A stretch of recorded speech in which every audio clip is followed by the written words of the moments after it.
Warning, this episode may contain disturbing content, soothing narration, and mild existential dread. Basically, murder ASMR for stressed professionals. Listener discretion is advised. Hell, it might be necessary. Meatloaf famously and emotionally sang, "I would do anything for love, but I won't do that." Long before Meatloaf was riding a motorcycle through a candlelit mansion, there was Jon Stewart. And he wasn't a crooner, he was a career criminal. But he seemed to have a remarkably similar philosophy. He said, "I would do almost anything, but I won't do that." And for Stuart, the moral lines he wouldn't cross weren't for love, they were for crime. I thought Meatloaf was talking about sex. I don't really know what he was referring to. Yeah. Stuart's criminal code of ethics had exactly 2 rules: don't be a rat and don't kill civilians. Jon Stewart insisted that he was not a police informer. He wasn't a rat. Yet despite spending years feeding detectives breadcrumbs, he refused to give them the one thing that they actually needed to act on his tips: names. But to Stewart, you weren't a rat if you didn't name names. The other line he claimed that he wouldn't cross was killing innocent people. According to Stewart, burning down an empty nightclub to send a message was one thing, but burning one that was full of people crossed a line even by his remarkably flexible standards. According to Stewart, by late summer 1973, he found himself trapped in an impossible position. He claimed Sydney criminals were planning to firebomb Brisbane nightclubs. He claimed he was being pressured to play a role, and he didn't want to be involved, and he was convinced that when it happened, whether he played a role or not, he would be blamed. So he started warning people: police, nightclub owners, journalists, anyone who would listen. The problem was his warnings were maddening. Every version of the story was different. Police kept telling him the same thing: if this is real, tell us who we're looking for. But Stewart insisted that he couldn't because he wasn't a rat.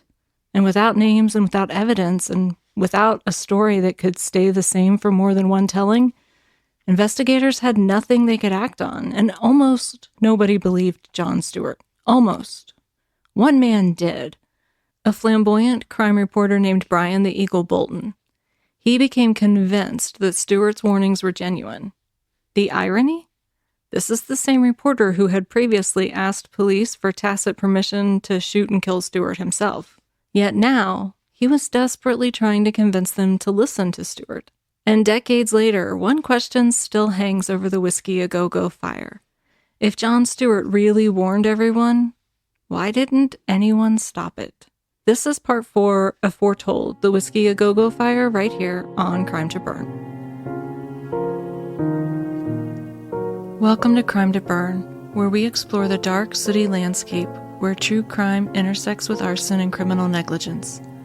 Join us as we sift through the ashes to bring you the story of what really happened.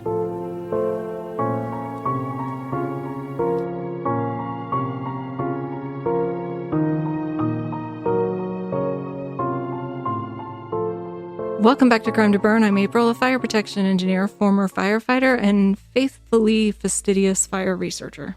And I did not prepare a fancy alliteration for you. If you're new here, welcome, but be warned you're jumping into the deep end without arm floaties. This is part 4 of our series on Australia's Whiskey A Go-Go series, and we would love it if you started at part 1, but you're always welcome to jump in wherever you want. Just remember that there's no lifeguard on duty. All we need from you, our listeners, is a little help with discoverability. The easiest and freest way to do that is go into your podcast player of choice and give this podcast a 5-star review and/or an episode comment or written review where they are accepted. Apple Podcasts and Spotify help us the most, but we will happily accept adulation wherever you choose to bestow it. I love adulation. We are up to 78 ratings on Apple Podcasts with no new written reviews this week, but those extra ratings that we got this week are enough to make us all tingly all over. Over on Spotify, we have 77 ratings, so we are neck and neck between Apple and Spotify, with Apple having just a slight lead. Heidi and Lori Conroy, thank you for your Spotify comments this week. And over on Podbean, thanks to MKG13, Sophie Brown, and Just Becky, as well as Kevin Tarrant for all of your engagement. It is so appreciated. I also saw we got a few more comments this morning, but it was after I scripted this, so I haven't put them in. So we'll acknowledge those next week. Thank you, whoever you are.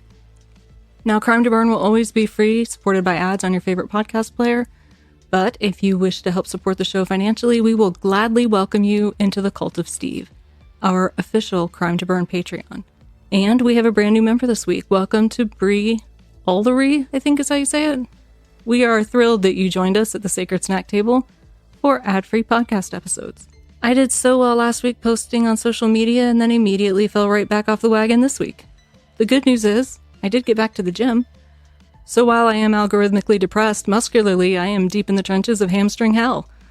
But when I do get my act together and post, if you see content from us on Facebook, Instagram, TikTok, X, and YouTube, give it a little like, a comment, a share, a favorite. Do all those little button thingies and help us break out of algorithmic pigeonholing that keeps us from finding our audience. As always, we welcome your case suggestions, episode feedback, fire stories, and general correspondence at crimetoburn@gmail.com. And a quick recap of how we got here. We got here because an author named Geoff Plunkett did an absolutely obsessive amount of research into this case. Seriously, the man left no stone unturned.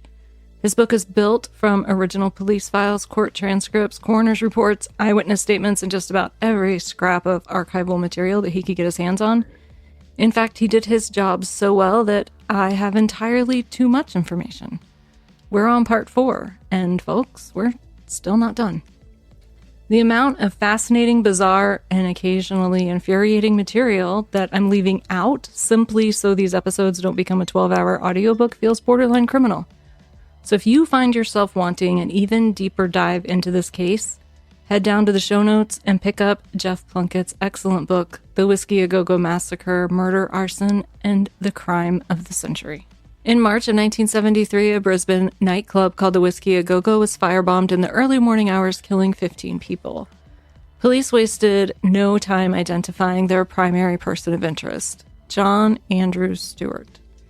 Now, John Stuart was a career criminal with an extraordinary talent for finding himself at the center of chaos.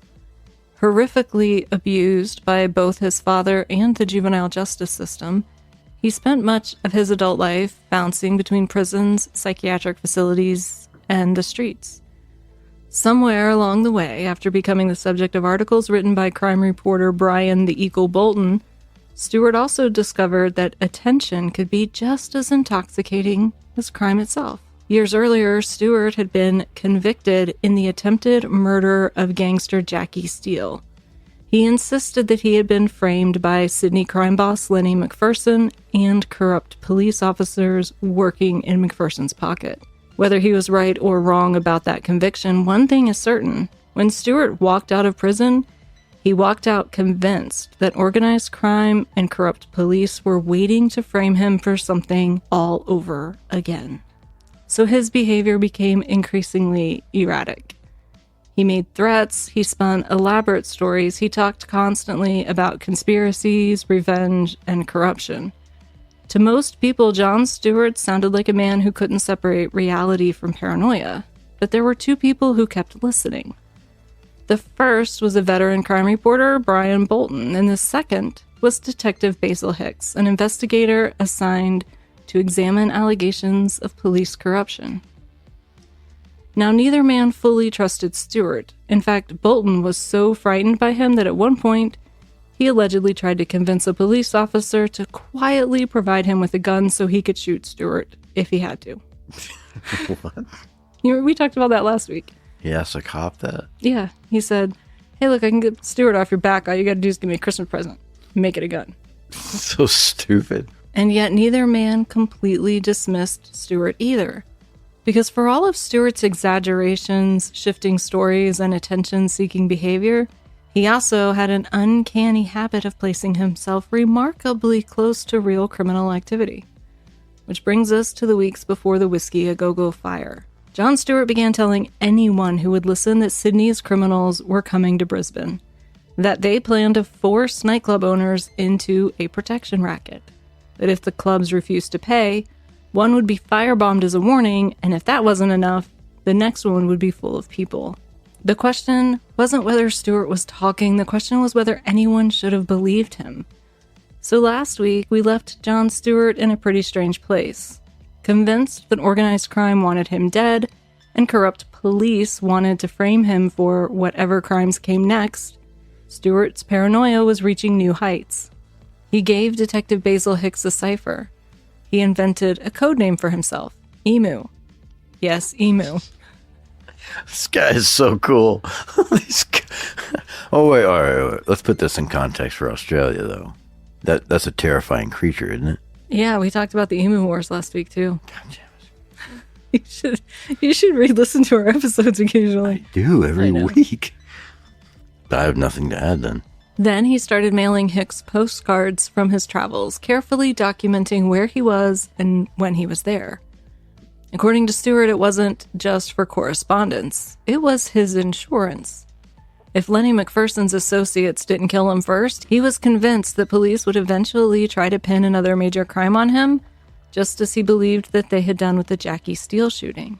At the time, it sounded like the ramblings of a deeply paranoid man. But then Stuart started making a different kind of prediction, one that was harder to ignore. After Stuart was released from prison for the attempted murder of Jackie Steele, he took a trip to Sydney with his girlfriend Sue. Now, if you've been following this story, that may sound a little strange because according to Stuart, Sydney was home to the very man who wanted him dead, organized crime boss Lenny McPherson. Except as we talked about last week, Stuart was also telling Detective Basil Hicks that this same man who supposedly wanted to murder him was also now trying to recruit him into setting up protection rackets in Brisbane on his behalf. Depending on which version of Stuart's story you happen to hear that week, Lenny McPherson was either hunting him, recruiting him, or somehow doing both at the same time. Police kept listening, but they really weren't buying it. Every time Stuart claimed McPherson was in Brisbane, officers went looking, and every time, they somehow missed him. Still, they didn't cut Stuart off. Detective Hicks kept taking his calls. Reporter Brian Bolton kept listening, and whether Stuart genuinely believed what he was saying or simply enjoyed being at the center of attention, people were still paying attention to John Stuart. So while he was in Sydney with Sue, they needed somewhere to stay. Their solution? According to the evidence, they broke into Sue's sister's house and robbed her. Family reunions might have been a little tense after that. Whatever else happened during that trip eventually led police to issue a warrant for Stuart's arrest, and they caught up with him, took him into custody, and Stuart's reaction was very Stuart. Instead of protesting his innocence, he produced a coded message, begged officers to deliver it to Detective Basil Hicks, and insisted that the encrypted note would explain everything, would be an alibi for whatever crimes he was about to be accused of. So, John Stuart was back behind bars, at least for a little while. Before long, someone posted his bond, and that someone was Graham Louis Mad Dog Miller, a well-connected Sydney criminal with his own underworld reputation. On the surface, it looked like an unusually generous favor, but according to Stuart, there was a reason Miller wanted him out of jail. Initially, Stuart told police that Graham Mad Dog Miller used the drive from the jail to the airport to make Stuart an offer. According to Stuart, Miller wanted him to help put a little pressure on Brisbane's nightclub owners. Protection rackets, after all, could be extremely profitable. So Stuart, a man who had spent much of his life committing crimes, claimed this was where he drew the line, not because extortion bothered him, but because threatening people that were potentially innocents bothered him. Because, according to Stuart, Miller's plan didn't stop there. Stuart told police that if nightclub owners refused to pay, the group Miller was representing intended to firebomb an empty club as a warning, and if that didn't convince the remaining owners to cooperate, the next club wouldn't be empty. And remember, Stuart had this self-imposed criminal code that we talked about at the beginning of this episode. Don't be a rat, and don't kill civilians. And according to Stuart, this plan violated rule number 2. I just find it fascinating. So, he used the word civilians. What does he consider himself? I know.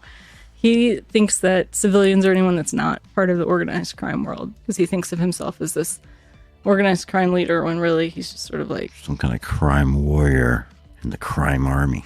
So he claimed he simply sat there in the car and said nothing because he didn't want to agree to this.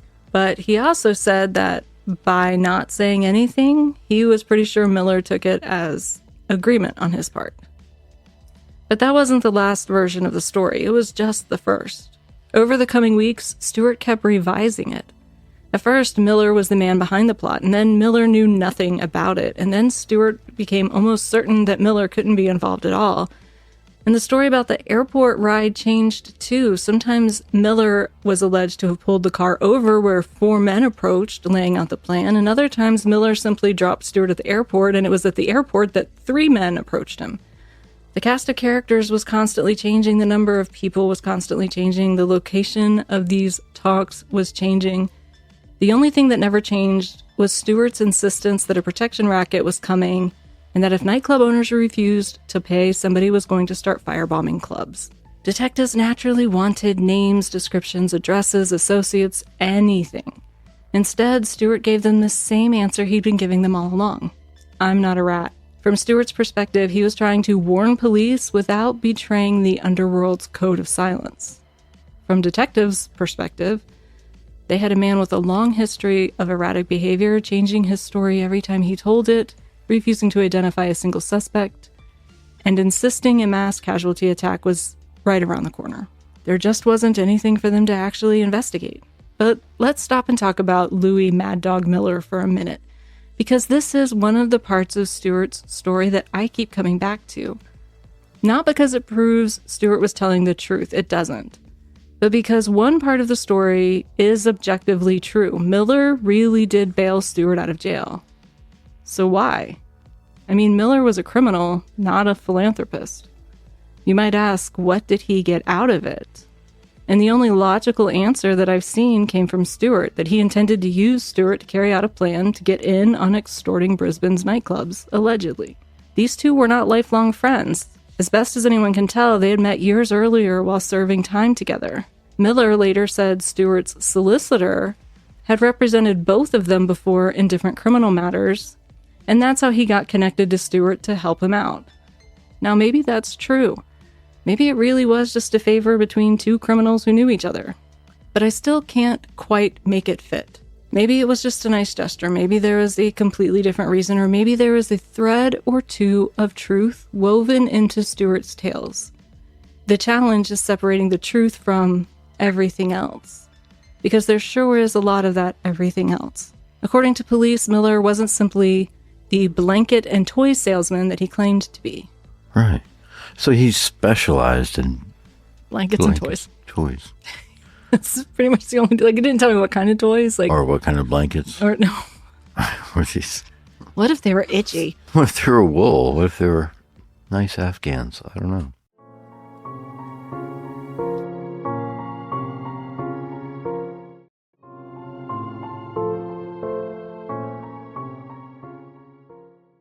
According to police, Miller wasn't simply the blanket and toy salesman that he claimed to be.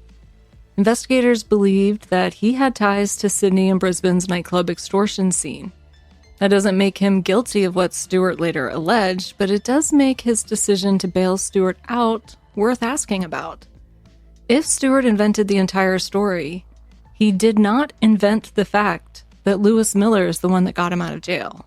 And if you're wondering why police struggled to know when to take Stuart seriously, this next incident is a pretty good example of why that was such a difficult endeavor. Late one night, Stuart called Detective Basil Hicks at home from a phone booth outside the Jet Club in Brisbane, and he was hysterical and terrified. According to Hicks, Stuart claimed that a man was sitting outside the club in a car with a shotgun waiting to kill him. Stuart managed to get the vehicle's registration number and read it over the phone, while Hicks immediately dispatched officers to his location, telling Stuart just to stay put in the phone booth until they arrived. But Stuart was like, no way, there's people trying to kill me, I'm getting out of here. So he fled. By the time officers arrived a few minutes later, Stuart was gone. But police ran the registration number that he had given them anyway. According to Stuart, this vehicle had to belong to someone connected to the criminals behind the alleged protection racket. Instead, it was actually registered to a senior lecturer in surgery, a respected academic with no known ties to organized crime and no criminal record. Okay, so he clearly has some episodes in which he is straight tripping. I think that that's accurate. Now, there are a lot of possible explanations for that. Stuart could have copied the wrong registration number. He could have genuinely mistaken an innocent person for someone following him, or the entire encounter may have never happened the way he described it. Whatever the explanation, incidents like this made it increasingly difficult for detectives to separate legitimate warnings from what looked like paranoia, exaggeration, and sometimes flat-out fabrication. Because even if Stuart was telling the truth about the nightclub plot, he'd already given police plenty of reasons to doubt him. But Stuart was still warning anyone who would listen that a nightclub was going to be firebombed. He keeps going back to the police, keeps insisting something terrible is coming, and every time they ask the same question, who? And every time Stuart gives them the same answer, I'm not a rat. Meanwhile, events in Brisbane aren't exactly making anyone feel better. In January, Alice's restaurant burned down. Now, we mentioned this briefly last week, but Alice's was owned by former Whiskey A Go-Go manager John Hannay.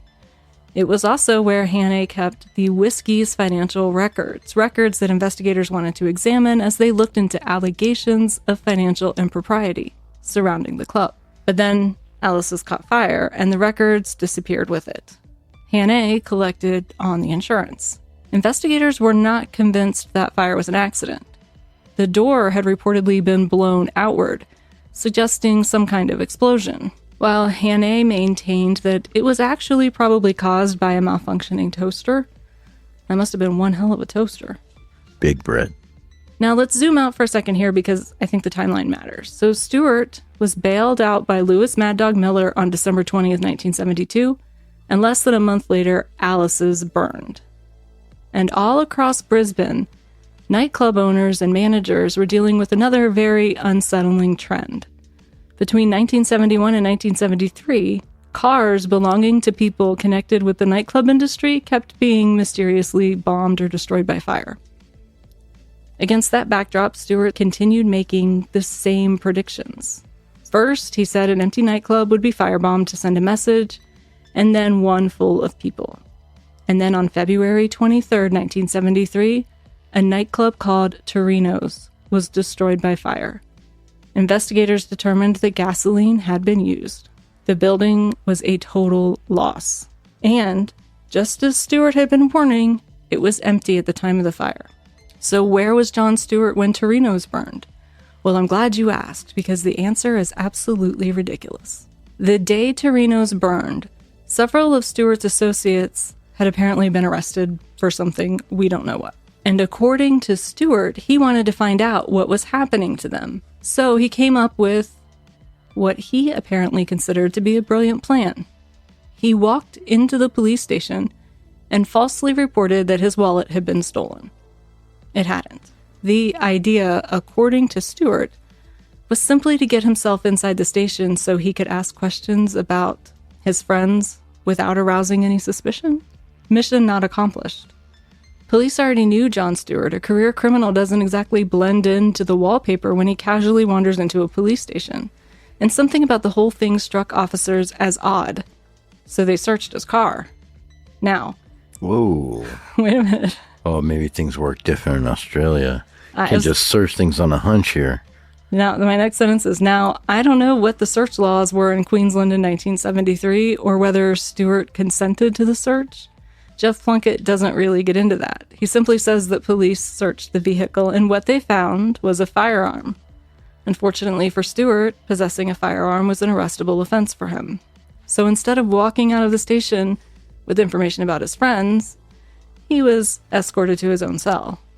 Now, Stuart later claimed police gave him a pretty thorough beating during his arrest. Whether that happened as he described or not, one fact is not disputed. When Torino's burned, John Stuart was sitting in a jail cell. Naturally, detectives considered another possibility. Was that exactly where Stuart had intended to be? Remember, this is the same man who had been mailing himself alibis in the form of postcards and constantly telling Detective Hicks that he expected to be framed for the next major crime. So if Stuart had organized the Torino's fire, getting himself arrested beforehand would have provided a ready-made defense. Police certainly considered that that was a possibility, but they still weren't convinced Stuart's warnings pointed to a protection racket. From their perspective, the better explanation was insurance fraud. Alice's had already burned under suspicious circumstances, and now another nightclub had gone up in flames. They still had no names, no suspects, no witnesses, and no evidence that anyone was actually extorting Brisbane's nightclub owners. Just John Stuart, a man that almost nobody trusted, who insisted that he was trying to save the very people who thought he was out of his mind. It's almost like Batman. If Batman had spent his adult life in prison, refused to tell Commissioner Gordon who the Joker was because I'm not a rat, and occasionally wandered into police stations just to make things more confusing. So after Stuart was bailed out, after the Torinos fire, he stayed with his brother Daniel.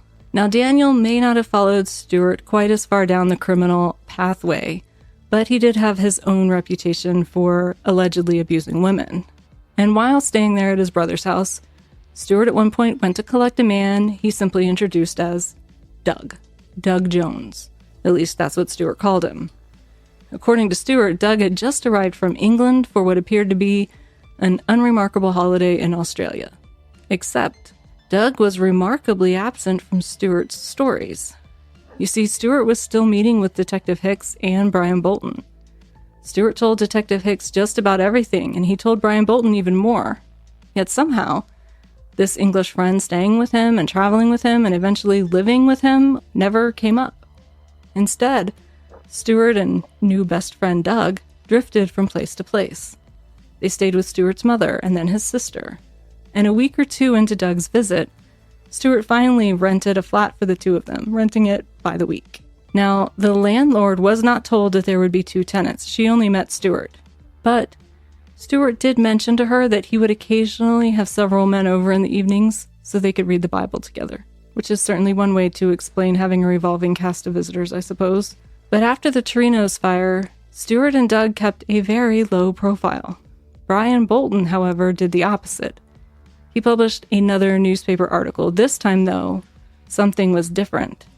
He did not put his own name on it. Instead, the byline simply read, "Staff Reporter." Why? Well, we don't know, but maybe Bolton thought he was protecting himself. Maybe an editor made the decision. Maybe there was another reason entirely, but whatever the explanation, this article was explosive. The headline read, "Bomb Blast Heralds the Big Squeeze." Inside, Bolton laid out the same story that Stuart had been telling him for weeks. Sydney organized crime was moving into Brisbane.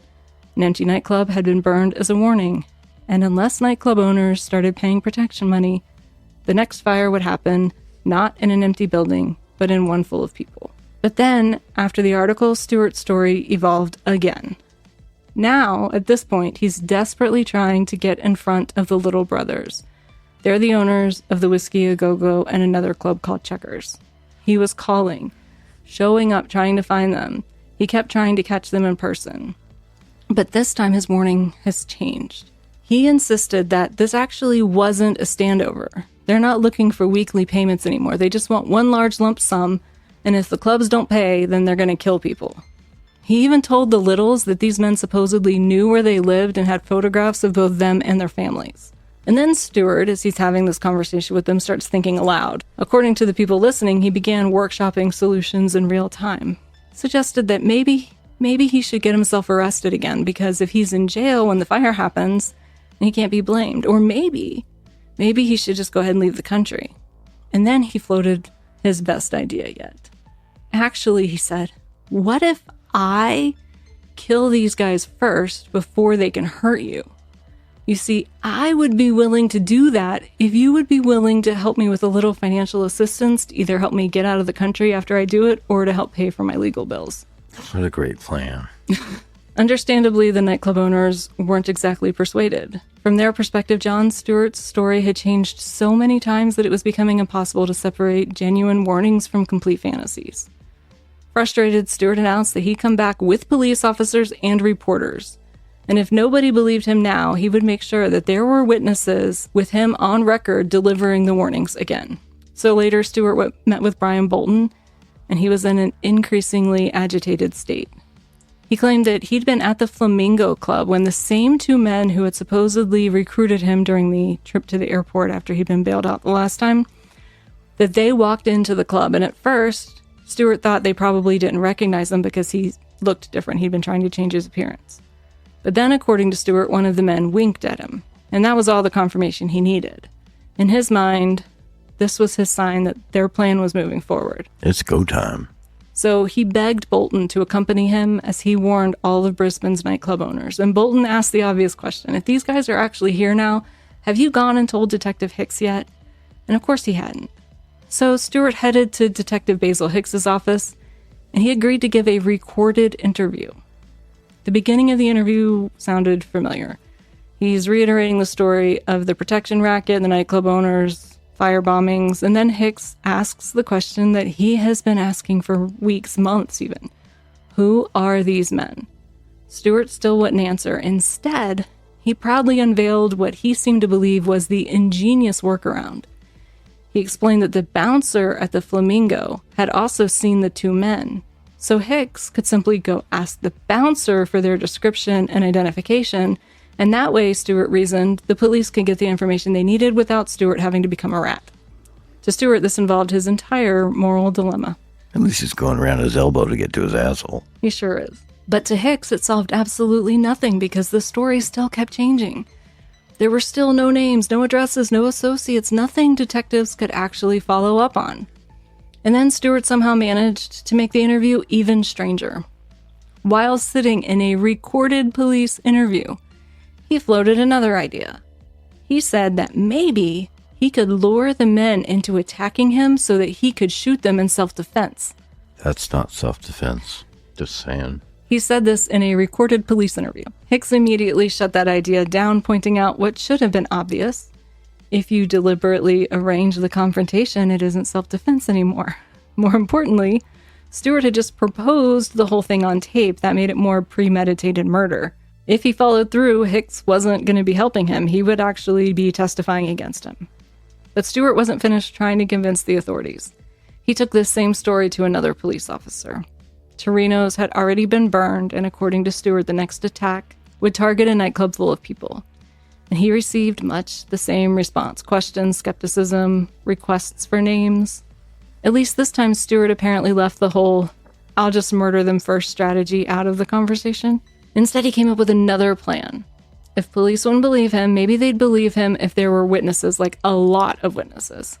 So Stuart wanted Brian Bolton there. He told the police that he was lining up television news crews to be there, and he wanted police there as he marched around from nightclub to nightclub with this whole parade of people, warning the owners on the record so that when the attack happened, no one could say he hadn't tried to stop it. Yeah, nobody does that for no reason. So he's obviously got some kind of information, but he's not sharing it. He's just sharing peripherally the information. Because he's not a rat.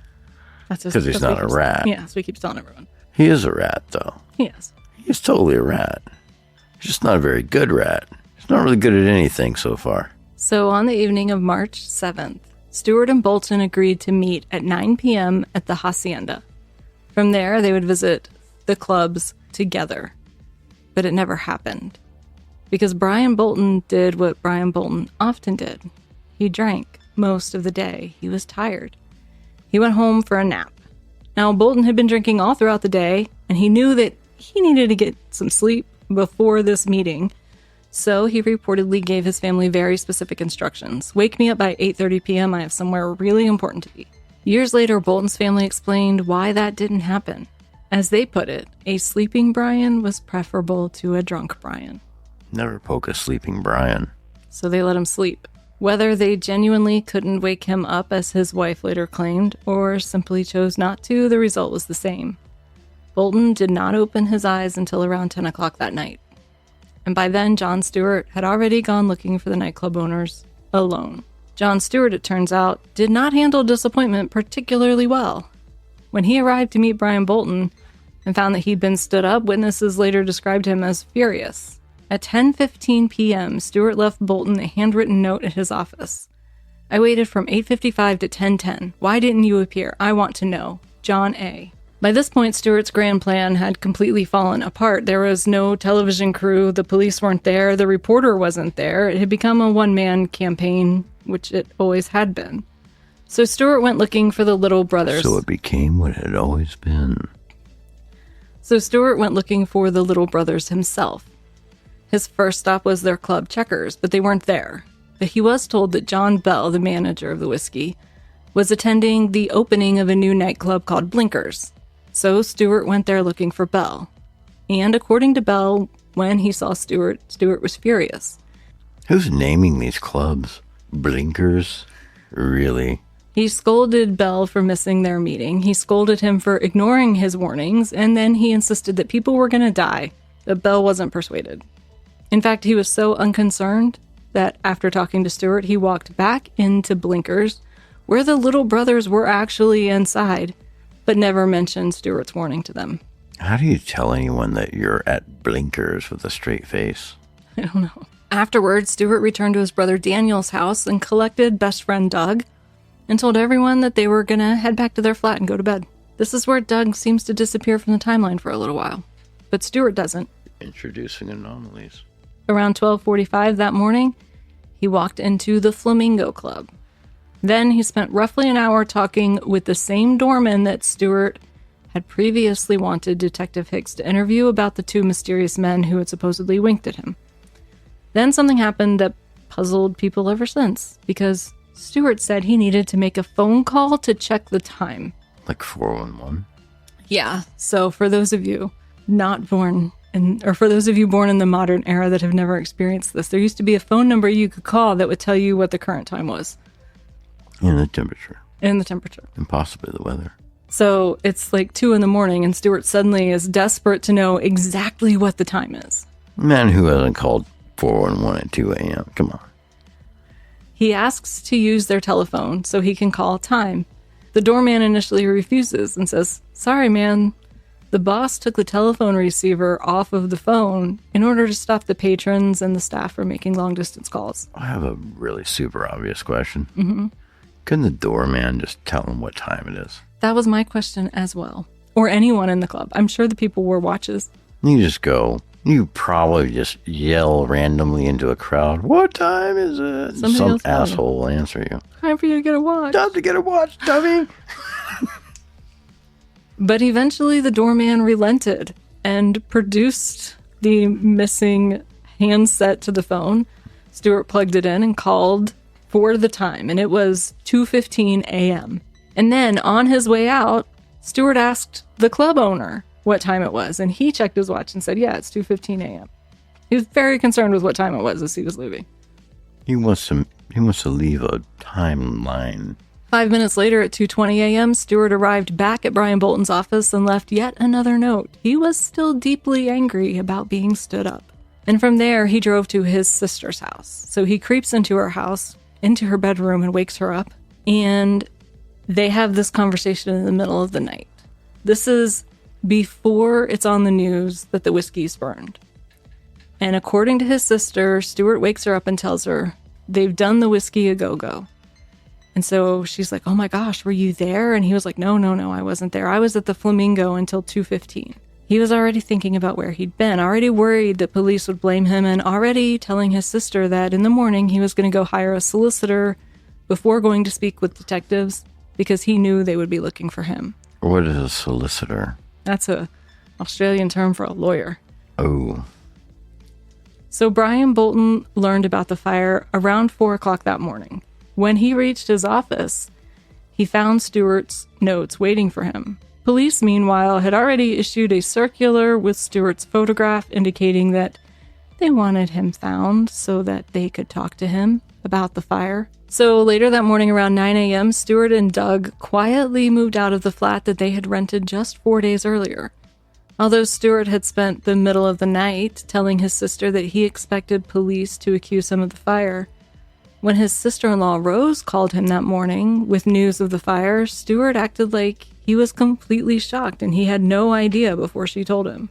At 10:15 that morning, Stuart called Detective Basil Hicks. According to Hicks, Stuart claimed he'd only just learned about the fire. He also made sure to point out something that he'd been carefully establishing for weeks. He told Basil Hicks, "I have an alibi." He told Hicks that he would come in voluntarily.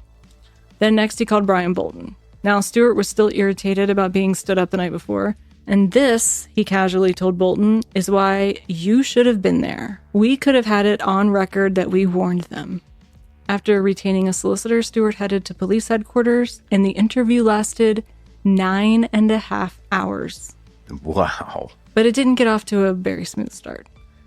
You see, Stuart's solicitor and detectives quickly began arguing over how much the lawyer could intervene during questioning. Police actually threatened at one point to arrest the solicitor for obstructing the interview, and the solicitor apparently decided that he wasn't sure if what they were telling him was true or not, so he needed to go make a phone call to get some legal advice of his own, and so he left the interrogation room for 45 minutes to go consult other lawyers before returning and conceding the point that he had been overstepping. What kind of thug state is this? The cops are searching your car, beating your ass, and now they're telling your lawyer. What the hell? Not exactly the confidence-inspiring legal representation you might hope for if you were about to be accused of murdering 15 people. But when the questioning resumed, Stuart stuck to the same basic story. I didn't do it. I know who did, but I can't tell you their names. But he claimed to know their faces and where they spent their time. And he knew enough to recognize them, but he couldn't identify them because, as he'd been saying for weeks, he wasn't a rat. Of course not. And I would do anything for you, police officers. But I won't do that. He also repeated the story about the ride from jail to the airport with Louis Mad Dog Miller, only now the details shifted again, and this version involved only 3 men, not 4. And after reviewing the entire transcript of his interview, Stuart signed his statement and he walked out of police headquarters believing that he had now fully explained himself.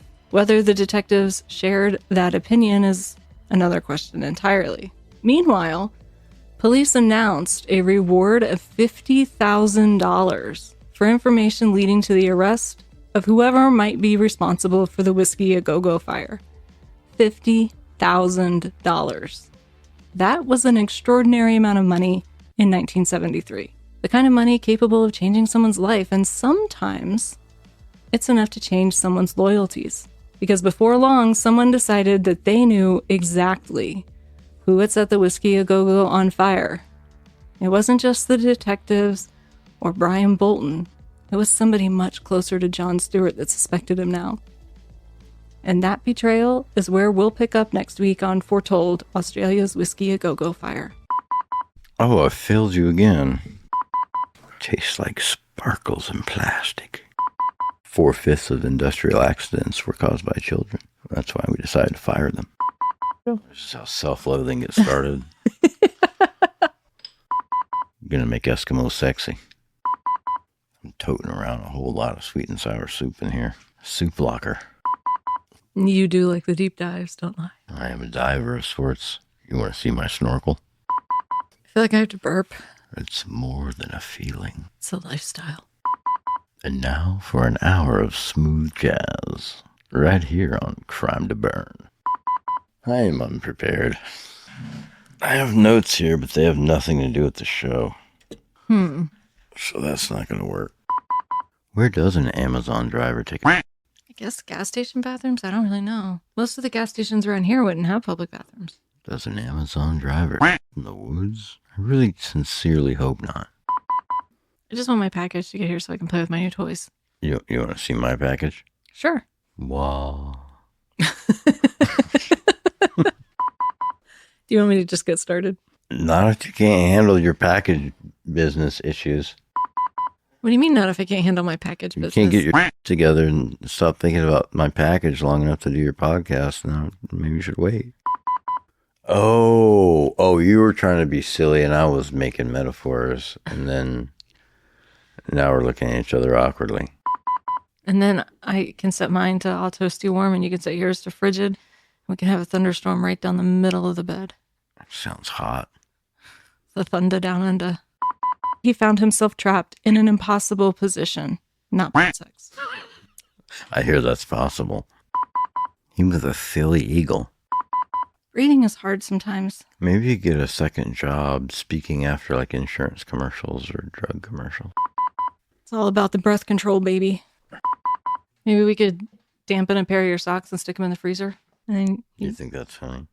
I don't know. It might help. You want to see me try to wrestle frozen socks onto my feet? Well, if we put them on a fake foot before we put them in the freezer so they hold their shape. You have very deep issues. Okay, so what we can do is we can put a Ziploc bag full of water inside your boots and put those in the freezer. And then the Ziploc will freeze into the shape of the inside of your boots. And so then we can take the frozen blocks of foot-shaped ice and put socks on them and freeze them. My God, you're an engineer. This is terrifying. No wonder the world's on fire.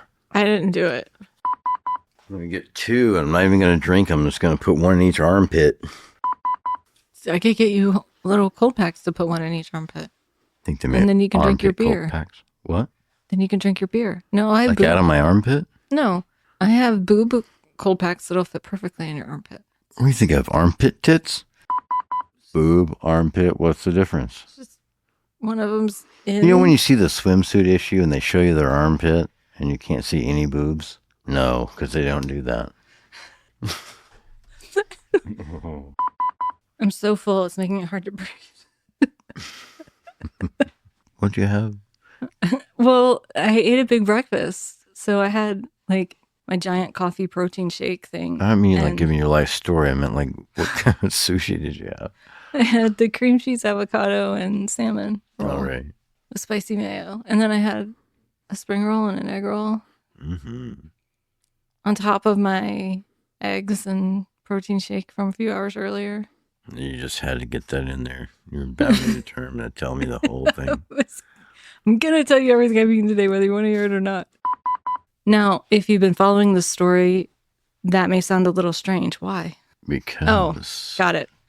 I'm sorry. I was going to just explain it to you, but I'll let you do it. Okay, thanks. I was going to demonstrate my amazing recall, but I'll just let you take care of it.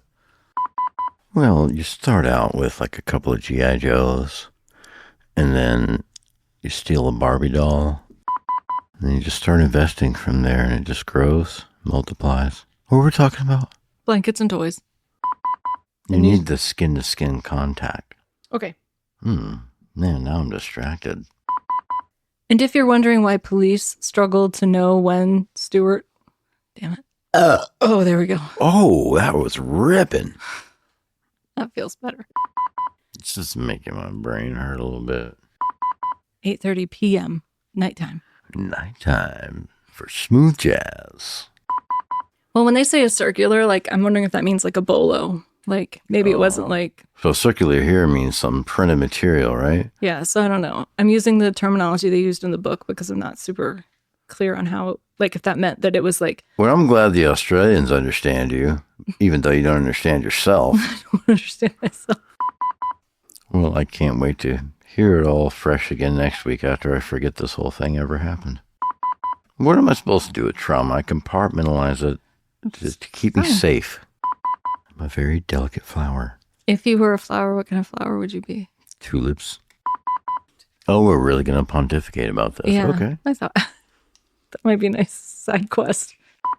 This episode's brought to you by a stink in my garden that will definitely attract bears if it doesn't rain soon. That fertilizer is powerful. Fish guts. Mm-hmm. Emulsion. This episode's brought to you by Fish Gut Fertilizer. Somehow still less rotten than organized crime. The backyard smells like a boat dock that it hasn't rained in like a month and it's been very still. This episode's brought to you by Fish Guts because every good crime story deserves a lingering odor. This episode's brought to you by Fish Guts, the second fishiest thing in this episode. The first thing was my vagina. Gross. This episode brought to you by Watering the Garden, necessary for bear prevention. And now a legal public service announcement from Crime to Burn. The phrase, "I have an idea," should never be followed by a homicide proposal in a recorded police interview. This is what happens when you put too much stupid in one place. You gotta spread that shit out, man. It's like dilution is nature's filter. I yoinked up your possum the other day. You did. Yes. Told you I was going to catch him. You caught him. And you surprised him by putting him in a box. I just needed to temporarily, because I didn't have my phone, and I wanted a selfie. Yeah, so if you guys want to see the selfie of my husband holding up a possum by its tail, a possum that was not harmed in the making of this photo or in the relocation. No, we yeeted him back into the woods. He was safely yeeted back into the woods. Then let me know. Leave me a comment and ask for the possum picture. We'll get it posted, but trying to drive some more interaction because I love it when you guys interact with it. It feels so good. It's like vibratory. Just the right amount of pressure, just the right temperature. Stroke the algorithm. Get that algorithm all moist. We have to go actively discourage bears from our property. Because I'm trying to encourage plant growth. With sprinklers. So there's like a balance in nature. If you want to encourage plant growth, you also have to discourage bear activity. That's not very unhinged. That's real. It's just the simple bear necessities. I wish... So, in conclusion, stay safe, stay curious, and stop giving geese opportunities. No one likes an opportunistic goose. Geese. Let's go. Let's go.